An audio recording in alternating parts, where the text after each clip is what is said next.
And we're live. What do you mean we're live? We're live. With what? The gear tasting? Yeah, with gear tasting. Man, I forgot we're doing that this week.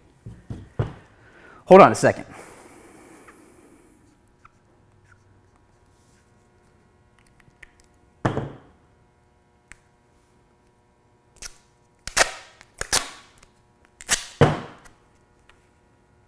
There. Now we're live.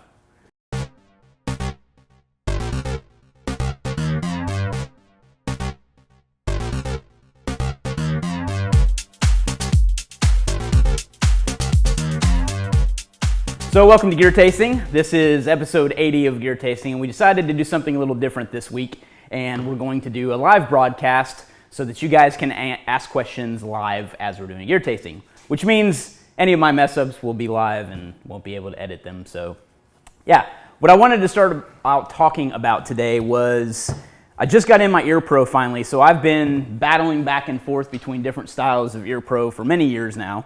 And really things kind of came to a head at the Mammoth Sniper Challenge this year. So I have a very extensive weight classification for every item that I took there, and I was trying to drop as much weight as possible.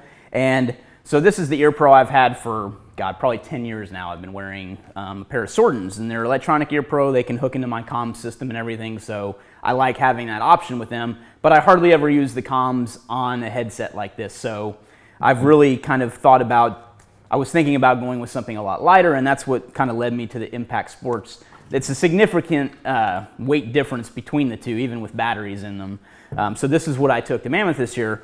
And, you know, they're relatively lightweight, but I wanted something that I was going to be able to get even lighter with. I'm always looking for the lightest option with, you know, still have a quality equipment. So there was a booth this year at Mammoth, a vendor that set up there called PremEAR, so like PremEAR is the name of the company, and they were selling, or they were doing the molding for earways. So you could either have like earplugs that would block out all the noise. You could have some that had a tube in them that you could open that had a channel that allowed you to hear still, but it cut down the noise from shooting and things like that. And then they had kind of a cord between them, and that's what they were selling. But then there was kind of an upgraded version, which was actually an electronic Ear Pro built into that mold of your ear. So I went ahead and forked over the money and the time to do it, because you have to sit there and they take a cast basically, or a mold of your ear canal, and they create these things. So these are the electronic Ear Pro, and right now I have the little battery doors open on them because that's how you turn them off and on. You actually just open the battery door. And these are little hearing aid batteries that they take. One's red and one's blue. Right for red is how I remember it, so I know which ear to put it into. But they take these little, what are these called? PR70 made in Germany batteries. So these are the little hearing aid batteries that they take. And there's really not a lot to them. I mean, they look like a normal hearing aid type device, and when you close the battery doors, it turns them on. And I like that it's molded to my ear. They're super sealed. I haven't actually tested them with gunfire yet. I'm working on it. I literally just got these in. So that's kind of the point of our gear tasting show, just to remind you. It's kind of what we're up to and currently evaluating in ITS, and that's what I'm currently evaluating. So the way you kind of put these in is that you back them in and just twist up, which is pretty cool. And this is very interesting to talk while I have these in doing a live broadcast. So it sounds like a space channel. But anyway, that's kind of the gist of these. I love that they're molds of my ears, and what's cool is too that this guy at PremEAR, I forget his name and I apologize, whoever you are out there, I got his name written down, but anyway, he told me that they keep the mold of your ear for 9 months or so. So if I wanted to go back and get a pair of regular Ear Pro or something to completely block out sound, I could do that. They also had a Bluetooth option too, so you can use those same casts of your ears and put in like a Bluetooth headset into there, so it could be, use it with your iPhone or something like that too, which I thought was pretty neat. So anyway, this company is called PremEAR, and I'm sure I'll give you guys updates on gear tasting along the way as I get more time and experience with these, but I'm really looking forward to them. I mean, God, the weight difference between these two things is night and day, so that's kind of what I was looking for with cutting weight at Mammoth, and I'm going to have to remember that I have to open these little battery doors to turn them off. I do wish that it had an on-off switch rather than having to open these up, but the battery is actually retained by the battery door, which is nice so they don't fall out. And then the one thing I wanted to note too is there's a little button on there. I wish the button was kind of an on-off switch, but it's actually a volume increase or to raise and lower the volume. You press the button. I think there's 3 different settings, so like low, medium, high. And then I don't know if you can see it, but there's like this little wire-looking piece that's at the end of this, and I think that's used to actually help facilitate pulling them out of your ears. I feel that feels flimsy to me. I don't really want to tug on that thing. I don't know. I'm kind of nervous about that. So, anyway, that's the PremEAR. It doesn't really say what that specific type of hearing protection is called. There's not like a model number or anything, but I guess in-ear ear pro. So that's what I wanted to do. I wanted to jump to any questions that we might have. I'm not sure what's come in so far, but what do you got? Miles says, we're here. Don't disappoint us. Don't disappoint you. Okay. Someone asked if you have any experience with PremEAR, MAWL. I feel like I've heard of that before, but I do not know what that is. I know who PremEAR is. I know the company, but I do not have any experience with the mall, I guess is what you call it. Someone says it's the laser. Oh, so yeah, I don't have experience with lasers like that. The only thing I have experience of is like the little green laser pointer that I bought. It's like half milliwatt or something like that, but I use it at muster and stuff to help do the star navigation class that I teach. So we kind of talk about how to point out the stars, go through Cassiopeia and the Big Dipper and how they both tie into pointing to the North Star. So that's the only experience I really have with laser pointers other than the D-ball that's on my gun. So that's the only laser stuff that I have used. This person asks, what's with the cipher on the inside of the matchbooks? Yes. That's something that I feel like I could probably maybe give a hint to. How about this for a hint? It's a cipher that you have to solve, which will lead you to something that you will receive. That's about as much as I can do. So.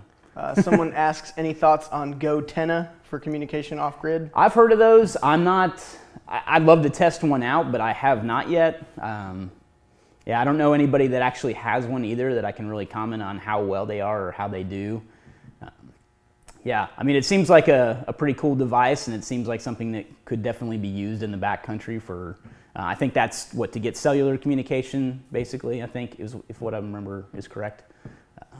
I'd be interested to try it, but I have never tried it before. This person asks, what do you think of UF Pro and digital camo? UF Pro. Define that a little more. Digital camo, I can talk to digital camo, but I'm not quite sure what UF Pro is. Any more feedback on UF Waiting Pro? for that to come in. Someone asks, what NVG do you have? Hold on, PVS 14? That's just him. I have 2 PVS 14s actually, and before I took that night vision class with John Lovell and Telluric Group, I was convinced that I wanted to mount them together with a bridge mount and have dual nods. But after taking that class, I'm kind of more of the opinion now that running a single PVS is actually a lot better than, it has its advantages. Both of the systems have their advantages. And the single is more advantageous in my opinion because you can read light better. So if you're passing under a street light and you have a single PVS, you can read the ambient light conditions through your non-nods eye. So you can shut down your left eye that's got the nods and you can read ambient light conditions. With dual tube night vision on, you can't do that. You can flip them up, but then you're losing the night vision that you have. So the single PVS, in my opinion, is a little bit better in terms of protecting your night vision and allowing you to read ambient light at the same time. Because, like I said, if you were to flip up both nods, you would lose that night vision that your eyes have because you'd be using them. Unless you flip them up and kept one of your eyes shut, excuse me, you could do it that way. But the other benefit of that is that, there was another place I was going with that. So ambient light, single tube, dual tube, cost savings. I mean, that's another thing. You'd be buying one unit versus two. But I know what I was going with that. So the actual angle, you're not gaining anything in terms of your perspective or your field of view. So you're only gaining, if this makes sense, if I were to draw two circles and the overlap that those two circles have is the amount of field of view that you're gaining, or I'm sorry, the distance between those two circles is the amount of field of view you're gaining. It's like 2 degrees or something like that. So a normal tube, a single PVS tube is 80 degrees, or no, sorry, 40 degrees is the field of view. So it would be like, even though you have two of them, it's not 80 degrees. It's 40 plus that little distance, because you've got to think each of your eyes has that 40 degrees. So hopefully that makes sense. But yeah, I'm more convinced now that I'm going to go single tube as well. So I've got an extra PVS too now, so I may still eventually get the bridge mount, but it's not like top of my priority list to kind of do now. I had even thought that driving with nods is something I want to do, and I felt like I would have to have two PVSs bridge mounted to do something like that, and that's not the case anymore either, now that I'm kind of learning more about night vision, because I have IR headlights on my FJ. It's actually something I installed into the bumper system, and I've got a toggle switch that will turn on those IR lights, so I could have those IR lights that would help illuminate if I needed them. So somebody asks, what tubes do you have in your PVS 14? So I think they're both L3 tubes in the PVSs that I have. Okay. UF Pro is a clothing brand, like a military clothing brand. I have never heard of UF Pro. Speaking in terms of digital patterns, I really like digital patterns. I think that they're definitely beneficial. I think multicam's a good pattern too, even though that's not a digital pattern. But I think, digital patterns like, let's pull this down.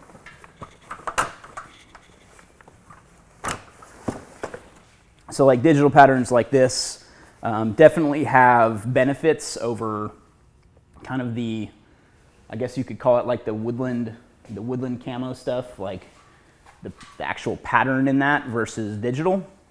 So that's the big difference. I think that in the camouflage comparisons and tests we've done years ago, the digital patterns somewhat perform better, in my opinion, than kind of the I don't know what you call it, globular patterns. I don't know, but yeah, kind of. I would definitely say that digital patterns are much better. Someone asks, what is your favorite exercise and why is it deadlift? Why is it deadlift? I like deadlifts for sure, but I actually like snatches a lot better than deadlifts. To me, there's a little more skill involved with it. I enjoy working on that a lot more than I enjoy working on deadlifts. So that's kind of my Olympic lift go-to. I like doing snatch stuff a lot. What pack would you choose for Mammoth other than the Alice? That's a good question. I don't think that it exists right now. So I think that I would love a hybrid of kind of the Alice pack and something that would carry the gun a lot better and prevent me from having to carry it horizontally on my back. I would prefer something that allowed me to carry it vertically. So some kind of strap system, or I guess I want to say holster, but that's not really right, but some type of strap system that allowed that gun to ride vertically, but still allowed me to access the pockets on the outer part of the bag and things like that. So yeah, I wish I had a better answer for you. Preferably something that probably had an external frame or a really rigid internal frame. I'm not sold on having to have an external frame like an Alice for something like the Mammoth event, but one of my reasons that I went with the Alice is because I'm super used to it. I know the capability of it, and I know what I can do in the pack. I've logged a lot of miles with it, so I'm very comfortable with it, and I know its advantages and disadvantages. So yeah, that's kind of why I went with that. Someone asked if you had any experience with FLIR stuff. He was thinking about picking some up for hunting. I have had experience with a thermal spotting scope, and that's probably the extent of what I've used. Thermal definitely has its benefits, and there's definitely pros and cons of it. I think to speak to the cons of it, I think that it's not as sharp and crisp as night vision. Thermal obviously is detecting heat, so you're getting the signature, and I think that's different than FLIR, right? Is thermal, forward-looking infrared, thermal, probably different. Sure. I'll just keep talking about thermal. So the thermal spotting scope that I've used before was great for like when we were hog hunting. So what we do is use a vehicle and use thermal to kind of detect where the herd of hogs was, and then we'd kind of dismount from the truck, go on to nods, and shoot them that way. So it was really good in identifying the location of something, but I don't necessarily think that I would, want to drop down a thermal monocular and go walk through to shoot them. There is something that's been interesting me lately, which is I believe it's made by SIG. It's like their new thermal clip-on sight or something like that. A buddy of mine showed it to me a couple weeks ago now. I can't exactly quote what it's called, like name brand or name brand SIG, but the model number or anything like that. But it looked like it had a lot better resolution. It was really sharp, and people were using that to just, kind of a weapon-mounted sight, so they were shooting through the gun on that thermal sight. So that looked pretty interesting to me, and I could see the advantage of that. So, maybe using your gun to kind of spot the herd with something like that on your gun, and then being able to kind of walk in on nods and then bring that up to your non-nods eye and shoot right through that. So I think that might be a cool combination. Someone asks, what bolt-action rifle do you use? I use a custom accurate ordnance build. It's a 6.5 Creedmoor, and that's what I had built. Before that, I was using another accurate ordnance build that a friend of mine, Jason, had. It was a 308 built on a Remington 40X chassis. So 308 was my experience. I wanted something that was I wanted to kind of check out the 6.5 hotness whenever I built my own gun, which is what led me to that. Better ballistic coefficient on that round, and it's been performing amazingly. Anything else? Witch Doc asked a while back, when are we going to get Marpat crew covers? Marpat crew covers? Well, we already have them in Desert Digital. Pretty close, so Yeah. there you go. Let me see if I...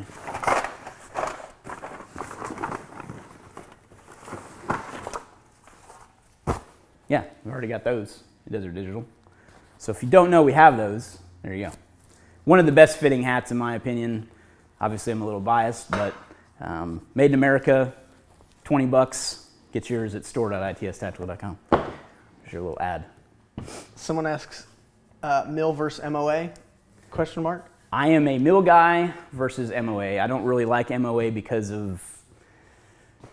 I learned the hard way that I didn't like MOA. So I was using, a buddy of mine, Jason, I just spoke about, is using his scope, and it was MOA in the turrets, so the elevation and windage were adjusted with MOA, but the actual aperture of the scope was MIL, so the reticle inside was a MIL hash mark, which was good for wind calls from other people using MIL, but MIL, in my opinion, is a little more commonplace, so it's used by the military, and MIL does not mean military, it means mil radian or something like that. But it's just a measure of, I don't want to say distance, I don't know, it's a measurement. But the conversion between MIL and MOA is really rough, so I wouldn't necessarily say there's anything wrong with using MOA or MIL. I would just say to what I always say, which is match them. So whatever your turret adjustment is for your windage and elevation, if that's MOA, make sure your reticle is MOA too, because that way you're actually dialing what you're seeing. So, but I prefer MIL. So MIL on turrets for windage and elevation, and MIL in the reticle. Someone advises checking out EXO Mountaineering. EXO Mountaineering. Yeah, we've had a couple people say good packs. Okay. Did they have, for those of you whoever suggested that, did they have packs that have like a strap system for long guns to carry those vertically by any chance? We can move on. We will stand by on that. Yeah. Somebody asks if you recommend using a pistol shooting belt when shooting. I'm not sure what type of belt. Like a battle belt, I assume? I assume. I don't use a battle belt. I just run a holster right on my hip.